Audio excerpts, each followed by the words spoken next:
We're going to start our assembly discussion with the cube, always a favorite of mine. We have not created an assembly template for metric, so we'll go back to the default. And assembly is going to have tools and uh, settings for accessing the interaction between your components, between the parts and other assemblies that you've created. So when this starts, it's going to go to begin assembly unless we turn off the start command.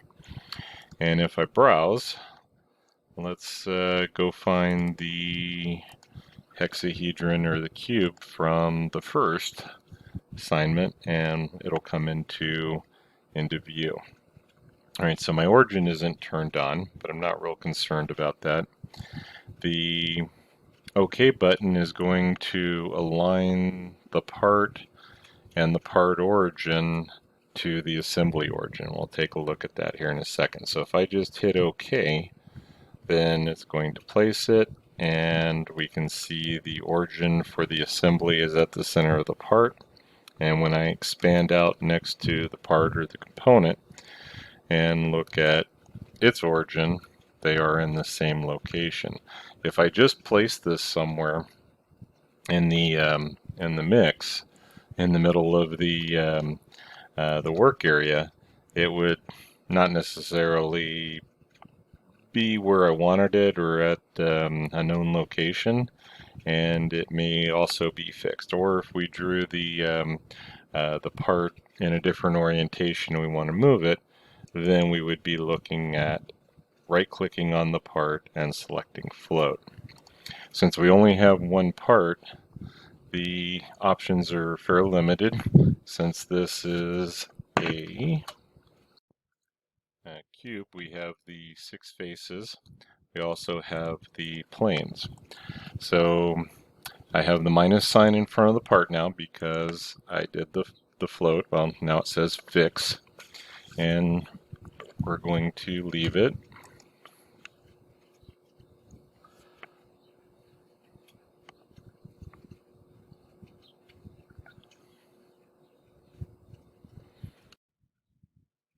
Where it can be moved.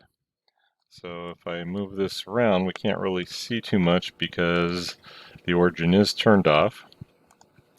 So if I turn on the origins, I can see the origin of the part, I can see the origin of the assembly, and I'm moving those around. So I'm going to say my preference after a couple of parts is to turn the origin off, but when we go to create our template, we may turn it on initially so that we can have that view.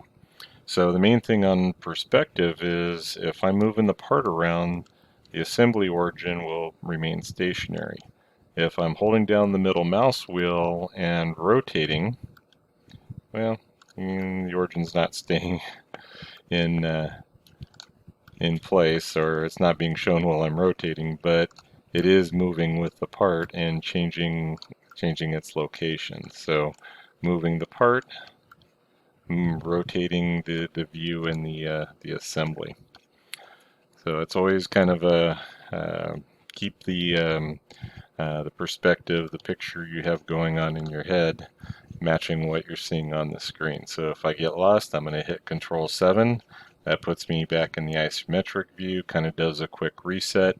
And then once I know where I'm at, I can begin to rotate again. All right, so we have a couple of choices in our assembly. We have mate relations. So when I click on the paperclip, I'm going to, we have the blue box, so I don't have to hold down control here. We can go front plane to front plane. But if I wanted to change the position, since this is at the center, if I wanted to make the back of the cube or the front of the cube coincident with the plane, I could select those faces. So initially we're going to do the example plane to plane, and it moves into position and we can hit OK. And finish. Okay, and then if I rotate around, I can pick the bottom of the part and then the top plane. Oh, that's the top plane inside of the part, so it's not going to like that. we go to the top plane of the assembly, and now we have something that we can select and either go to the pop-up checkbox or mate reference checkbox. All right, so we've applied two mates, and when we talk about the assembly, we're going to look at 6 degrees of freedom. So this is able to move left to right, front to back, top to bottom, and rotate about each of those axes. Because I've applied mates in 2 directions, all this can do is move back and forth. So it looks like it's moving a little bit more than it is. I can move left to right, but not up and down, and it won't be moving front to back. If we look at it from the side, can't move front to back. All right, so we'll look at those a little bit more, but we're trying to get it into a known location for a static assembly. Okay, so next on the list, we've done plane to plane, plane to face. I'm not as fond of edges, and in this case, edges and points are a little bit smaller of a target to select. So there's times where they'll miss, or if there's a lot of other geometry around, it won't select, may not select what you're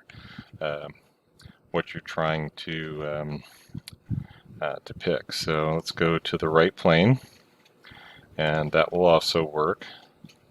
And then last would be point to any of the others, point to plane, point to edge, point to face, and that gets the geometry in place, but there's nothing really to apply here, so we go ahead and hit the X. Now there is nothing in here, there's no F.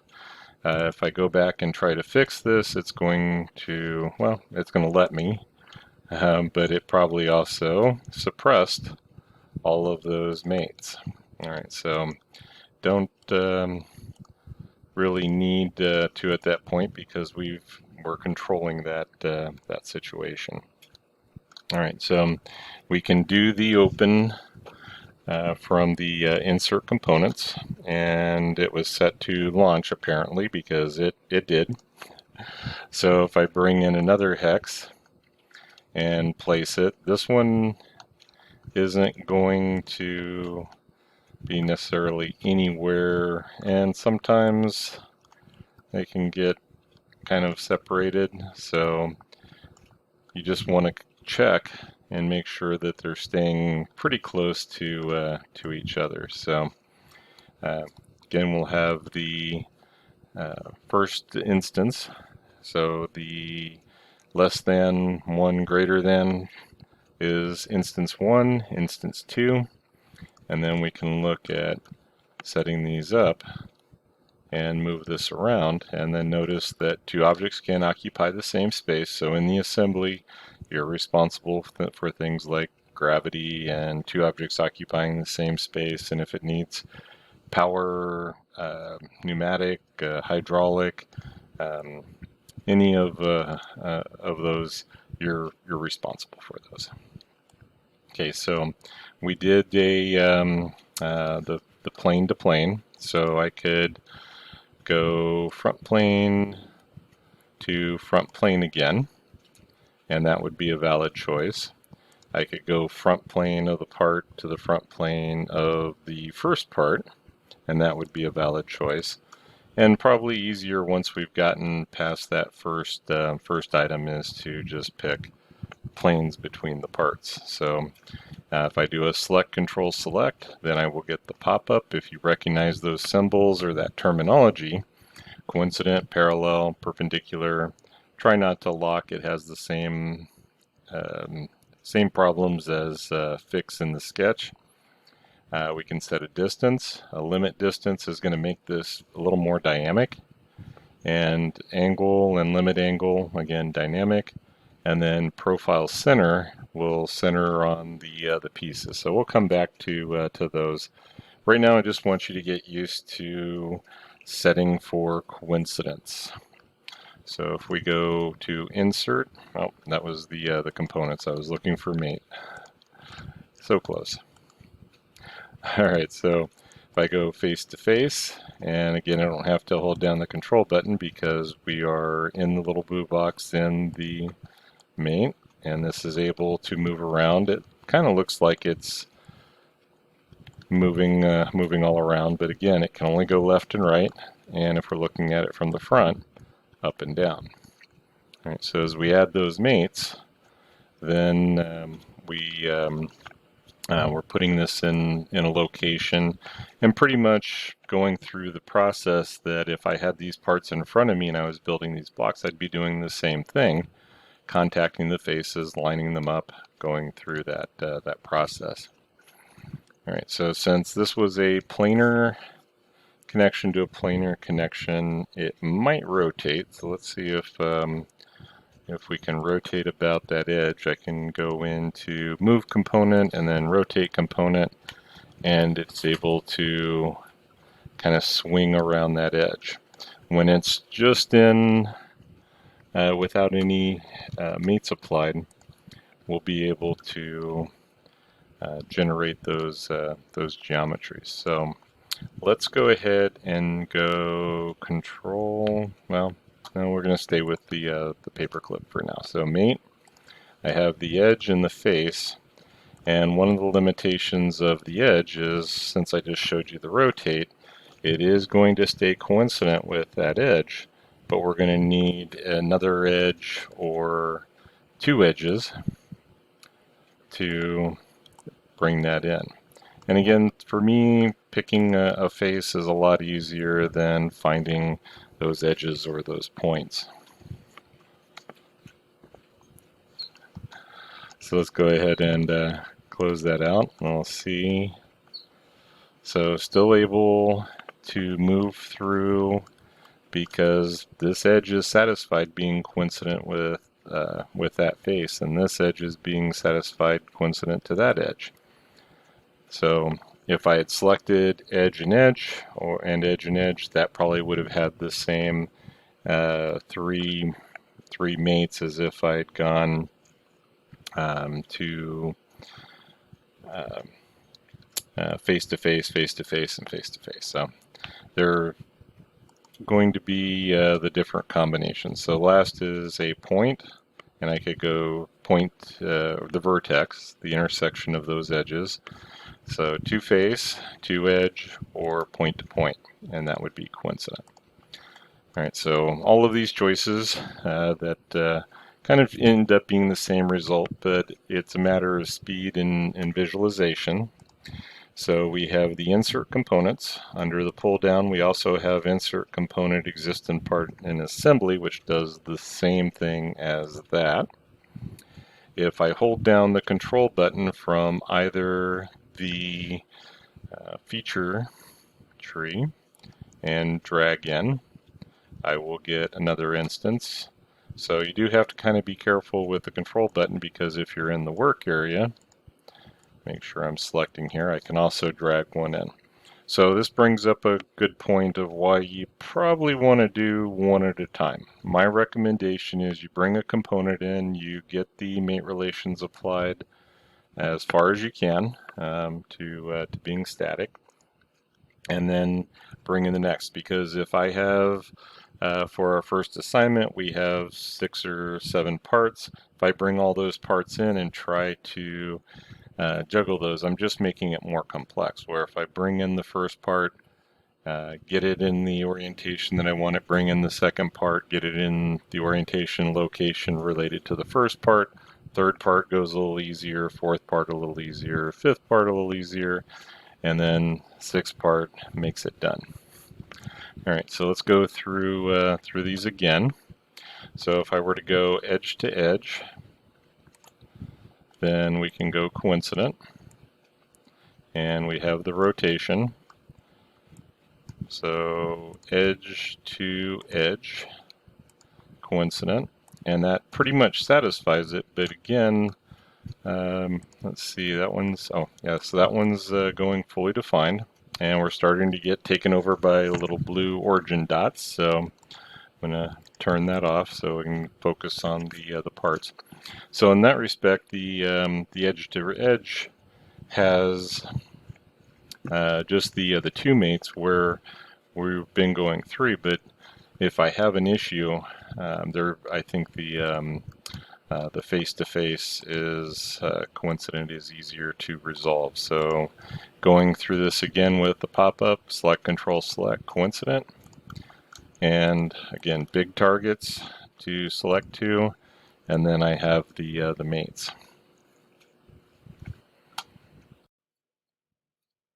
Okay, so I can edit a part in the context of the assembly by clicking on it and looking across. If we edit the component, oh, we have to save.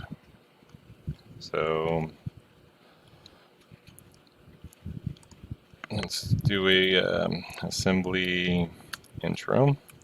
And basically it's just making sure we're not trying to create a circular argument, that once it's named, that we're not violating any of the naming rules. So this turns blue. We see that the editing context is in the upper right. And if I go in and edit, this is the same as opening the part by itself.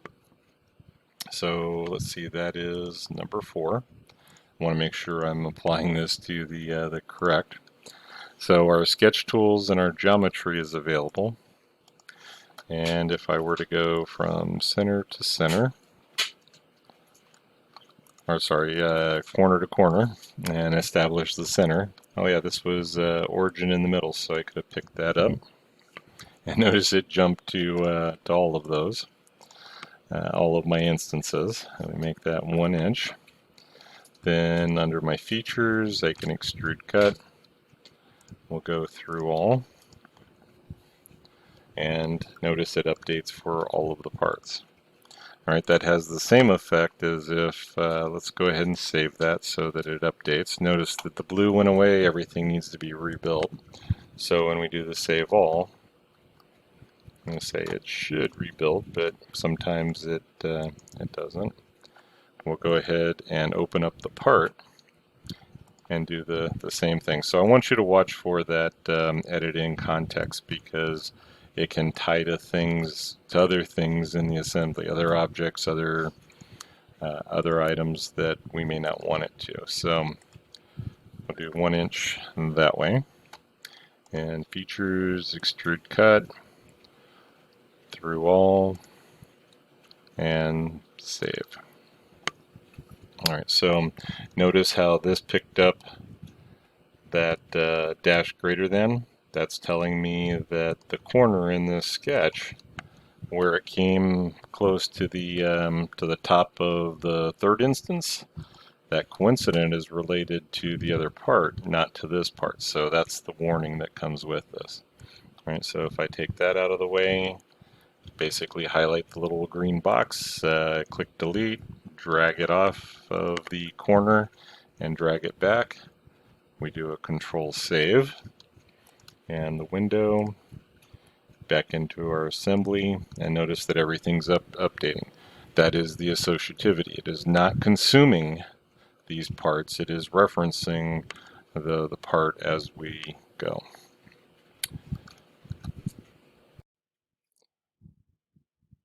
Alright, so there has to be multiple ways to bring in parts. So if we go over to the File Explorer, I can drag and drop from the File Explorer, Windows.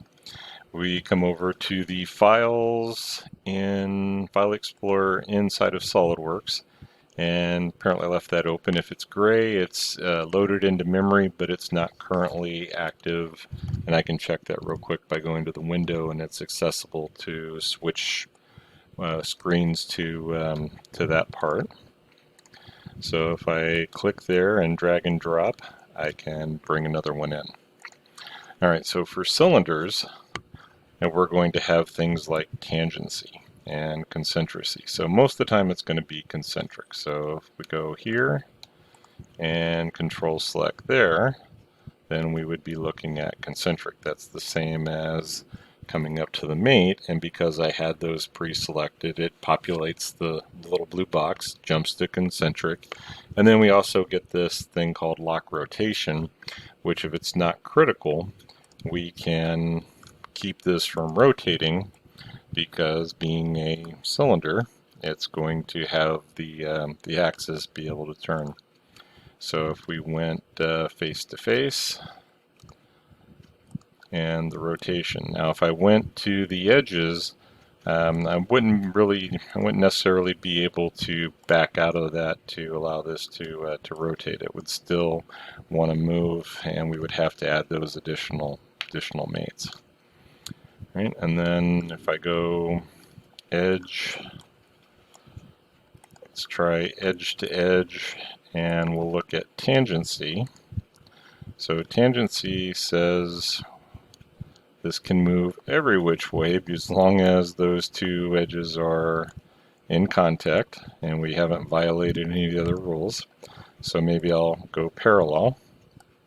All right, and that wasn't really the direction I wanted it to go. So if I expand this out, then on the parallel, I can flip the direction,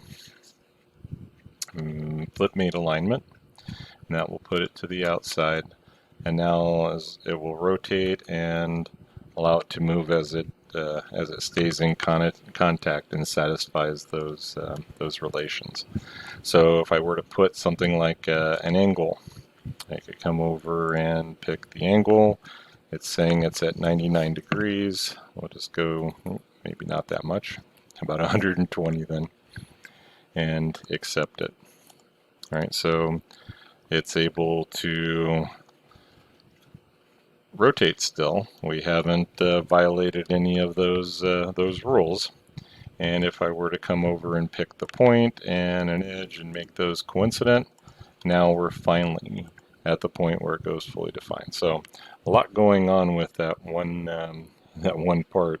We ended up with however many mates, and the issue here is that at some point there's going to be a conflict. Something is going to try to generate an error.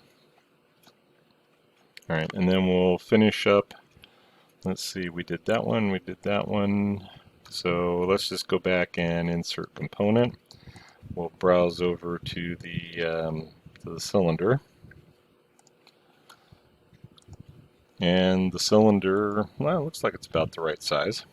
So a cylinder we would want to set to concentric, and direction isn't really important.